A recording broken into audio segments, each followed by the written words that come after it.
C'est un cours où l'on vient apprendre l'art et les techniques de relaxation. Et en matière de bien-être, il y a désormais une botte secrète que la vingtaine de stagiaires va bientôt découvrir. Ça, c'est une feuille de mon aloe. C'est John. C'est un morceau de John. Isabelle est naturopathe et dirige la formation. Et John, c'est son chouchou, une plante qu'elle découpe en morceaux et qui crée toujours la surprise. Ça, c'est le moment que je préfère du stage. Regarde comme c'est beau. C'est magnifique. Mais le plus étonnant, c'est l'intérieur de la plante. Ça a l'air assez gluant. C'est gluant, c'est frais, c'est vivant. Vous pouvez le mettre sur le visage, vous craignez rien. Vous pouvez faire comme ça sur le visage. L'aloe vera est réputée pour ses propriétés hydratantes, protectrices, et surtout ça répare la peau quand elle a été par exemple malmenée par le soleil, les coups de soleil, les choses comme ça aide à la cicatrisation. Donc c'est très rafraîchissant, donc quand il y a eu un coup de chaud, ça fait beaucoup de bien. Connue depuis l'Antiquité, l'aloe vera est subitement redevenue à la mode. Ludique, agréable à utiliser, elle compte désormais plusieurs millions d'amateurs dans son fan club. Toute la plante est intéressante. Elle est belle à montrer aux clients, elle est belle à présenter, elle est belle à manipuler, à utiliser. Lorsqu'on la découpe, elle est d'une transparence superbe. Le beau fait du bien. Donc tout dans la plante, il n'y a rien à jeter là, tout est bon à prendre. L'aloe vera, c'est une plante tropicale surgie du fond des temps. Son surnom, le docteur vert ou encore la plante de l'immortalité. Sur Internet, ses adeptes vont même jusqu'à lui prêter des vertus contre certaines maladies graves.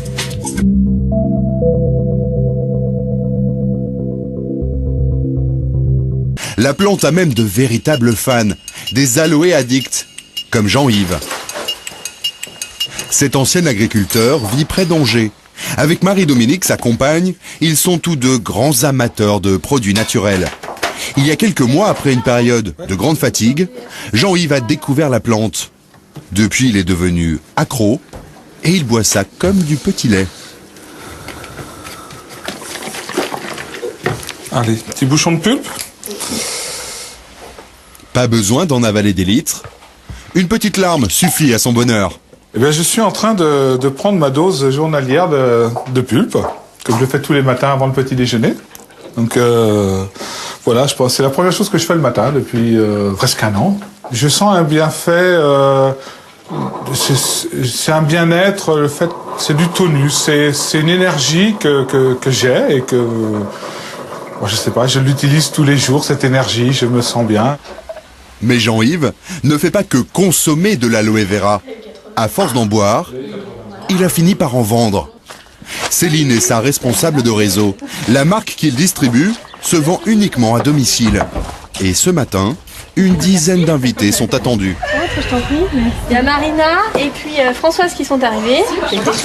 Ça ne ressemble pas vraiment à du commerce, mais plutôt à une réunion entre amis. Il y a des voisins, des collègues de travail. Céline Cochin. Et Céline qui supervise la réunion. Bien. Écoutez, merci à vous d'avoir répondu à notre invitation. C'est sympa, un matin comme ça, au saut du lit presque. Pour ceux qui sont en vacances, oui. Pendant 2 heures, Jean-Yves et sa femme vont vanter les mérites de l'aloe vera. Alors, je trouve qu'il y a un côté généreux dans cette plante et assez merveilleux là. J'aime bien ça. Voilà. Alors historiquement, c'est vrai qu'on en parle depuis longtemps de l'aloe vera. Longtemps. L'Antiquité, parce qu'on disait, on savait déjà à l'époque que ça soulageait les brûlures, ça aidait à la cicatrisation. On dit que quand on consomme ce petit bouchon, que l'on conseille tous les jours, c'est comme si on prenait l'équivalent de 5 fruits et légumes par jour. C'est une plante qui contient 85 nutriments. Et en comparaison, le liquide amniotique, qui est quand même très riche, il y a 92 ou 94 nutriments. Donc voilà, on se rapproche de très près du liquide amniotique. Hein. On peut vous conseiller de faire un programme en 3 mois. Un programme complet en 3 mois. Voilà. Il va falloir... Céline apprécie la prestation. Pour le programme de 3 mois, il faut acheter 3 bidons comme cela. 28,73 € pour un mois. Et j'ai, si j'ose dire, un mois de bonheur. Et pour ceux qui ne seraient pas tentés par la boisson, la marque propose toute une gamme d'autres produits. Dentifrice, D'accord. Il a la particularité de pouvoir se manger. Ah, il est bon. Ah, c'est délicieux. Le savon liquide, vraiment pour tout usage, quoi. Il y a de la crème de jour, il y a de la crème de nuit. Là, il y a un petit après-rasage qui est très sympa. Ah, oui, c'est agréable, hein. Ça, c'est simplement pour vraiment faire des images comparatives, si vous voulez, pour comparer, la composition de la pulpe d'aloe vera à un produit qui est connu et qui peut être, qui est connu de tous, voilà, tout simplement. C'est vraiment des images pour aider à mieux comprendre ce que c'est cette pulpe, hein, justement pour ne pas tomber dans le miraculeux, le fantastique et le sensationnel. Céline habite à quelques kilomètres de là, avec son mari et leurs 4 enfants. En 6 ans, l'aloe vera est devenu le business qui fait vivre toute la famille. Le mari de Céline a même démissionné pour travailler avec elle à plein temps. Et chez eux, il y a de l'aloe vera dans toutes les pièces.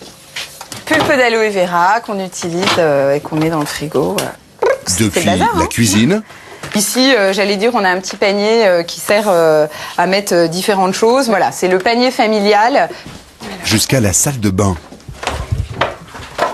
Lotion de massage relaxante, déodorant à l'aloe vera, dentifrice à l'aloe vera, shampoing à l'aloe vera, gel douche à l'aloe vera, voilà. Qu'est-ce que ça a de bien, cette plante? Je dis souvent que si elle a rien de bien, au moins elle a rien de mal. L'aloe vera, voilà. Je ne sais pas si on se pose la même question quand on mange une orange ou quand on mange une pomme ou une banane. Ça a quoi de bien l'orange ou la banane? Eh ben, ça nous nourrit. Et c'est un fruit, un légume qui peut nous faire du bien. Ben, la pulpe d'aloe vera, c'est exactement la même chose. Ce matin, Céline a rendez-vous à Paris, au siège de la société dont elle vend la gamme.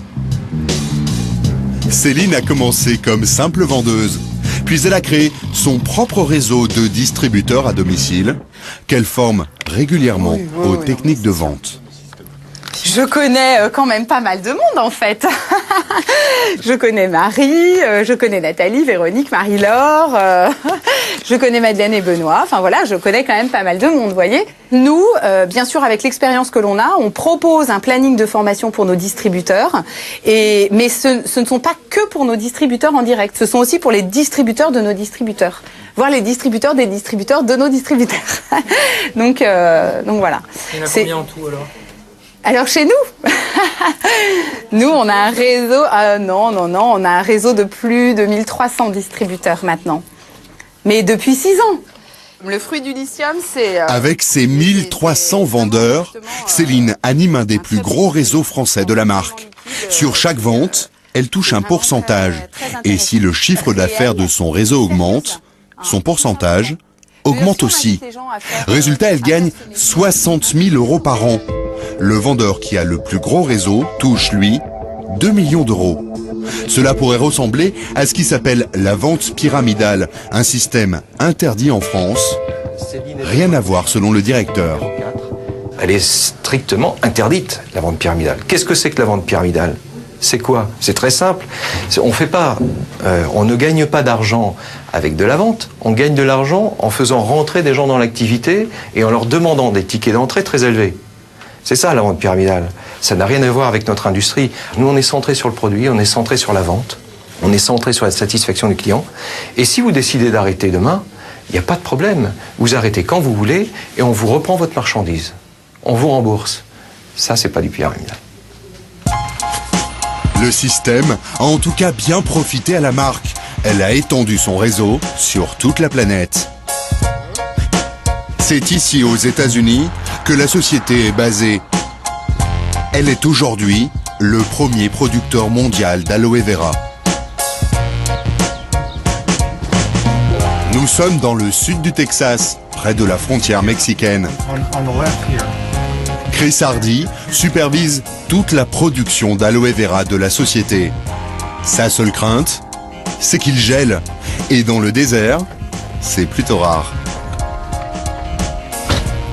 Toute l'année, la récolte tourne à plein régime. Ici, la culture de l'aloe vera est une industrie. Elles sont belles les plantes là.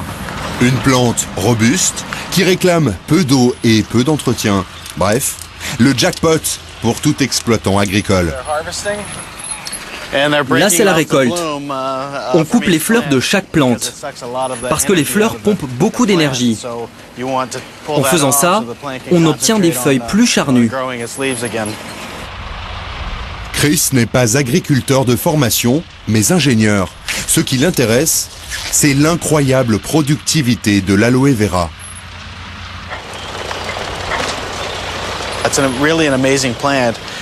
C'est vraiment une plante incroyable.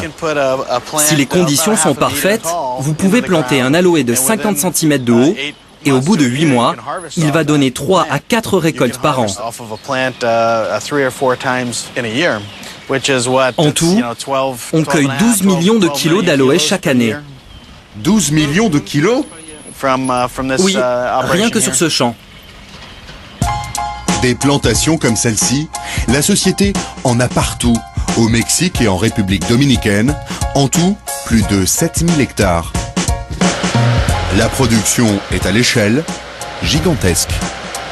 Dans les usines de la société, l'aloe vera est épluchée, broyée, pressée 7 jours sur 7. En 4 heures, la plante est transformée en un jus qui vaut de l'or, près de 30 € le litre. À 800 km de là, Dallas, la plaque tournante de l'aloe vera. C'est de cet entrepôt que la marque exporte ses produits vers le marché mondial.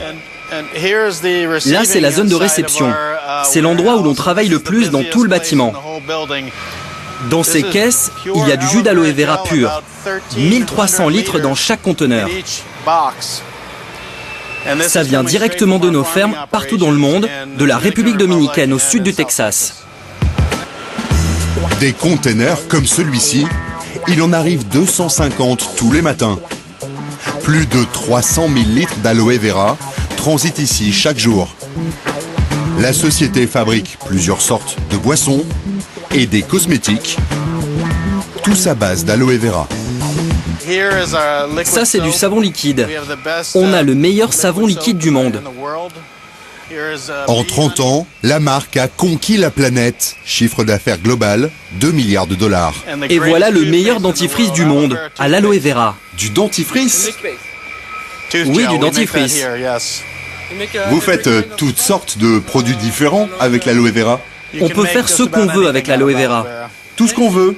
Tout ce qu'on veut. On peut tout faire et surtout, faire fortune. L'homme qui a lancé la mode de l'aloe vera habite à 2000 km de là, dans un décor de rêve.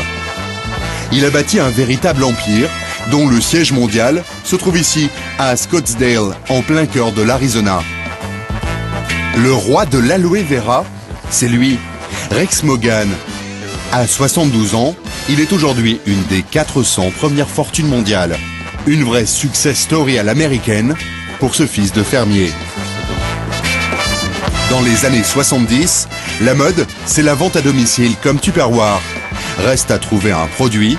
Son trait de génie sera cette plante au nom exotique, mais inconnu du grand public. En ce temps-là, quand on parlait d'aloe vera, les gens vous regardaient et disaient « Hein ?» Ils ne savaient pas du tout ce que c'était, alors que maintenant c'est un mot courant. J'ai compris que c'était un bon produit, mais je ne savais rien dessus. Tous les gens à qui j'en donnais un échantillon me disaient qu'ils se sentaient mieux, qu'ils n'avaient plus mal aux jambes, ou qu'ils se sentaient en meilleure forme. Donc vraiment, c'était le produit idéal. Et c'est comme ça que je me suis lancé. D'abord avec le jus d'aloe vera, à boire. Rex a senti le filon 40 ans avant les autres. Aujourd'hui, il a des filiales dans 140 pays et 10 millions de vendeurs à domicile pour écouler ses produits. Ces images tournées par la marque montrent les congrès géants qui réunissent chaque année les vendeurs du monde entier. Et en invité vedette, le premier d'entre eux, Rex. Ma philosophie dans la vie, c'est qu'il faut aider les gens à obtenir ce qu'ils veulent. S'ils veulent un petit revenu d'appoint, ou s'ils veulent une meilleure santé, grâce à moi, c'est possible. Et si les gens veulent devenir millionnaires, le meilleur moyen que je connaisse, c'est mon modèle marketing. C'est ce que font nos distributeurs partout à travers le monde. Lors de ces congrès, les meilleurs vendeurs sont récompensés. Rex, en personne, leur remet un chèque au montant exorbitant. Une pluie de dollars au parfum d'aloe vera. Jusqu'à plus de 460 000 €. Quant à Rex, il est devenu milliardaire et collectionne tout ce qui lui plaît. Des œuvres d'art, mais surtout de belles propriétés partout dans le monde. C'est vous sur la photo? Oui, je suis en cow-boy. C'est South Fork, le ranch de la série Dallas. On organise des visites tous les jours. Et là, dans ce bâtiment, j'ai même fait une salle à manger pour 5000 personnes. Vous aimez acheter des choses? Ne jamais vendre, toujours acheter. Le modèle de sa réussite, Rex l'a exporté dans tous les pays. À Paris comme ailleurs, la marque surfe sur le succès du fondateur. La filiale française fait 50 millions € de chiffre d'affaires par an. Pour son directeur, tout le monde peut donc faire fortune avec l'aloe vera. Chez Forever, on démarre avec 35 €. Avec 35 €, vous avez l'ensemble des éléments qui vont vous permettre de comprendre le business, de comprendre les produits et de savoir comment démarrer cette activité. Voici comment une petite plante du désert, aux allures de cactus, est devenue en quelques années un redoutable business. Les amateurs y verront la reconnaissance de ses qualités. Les marchands de bien-être, une source inépuisable de profit jusqu'à ce qu'une autre plante lui vole la vedette. Mais sa longévité est à l'échelle des siècles. La plante de l'immortalité survivra sans doute à son succès.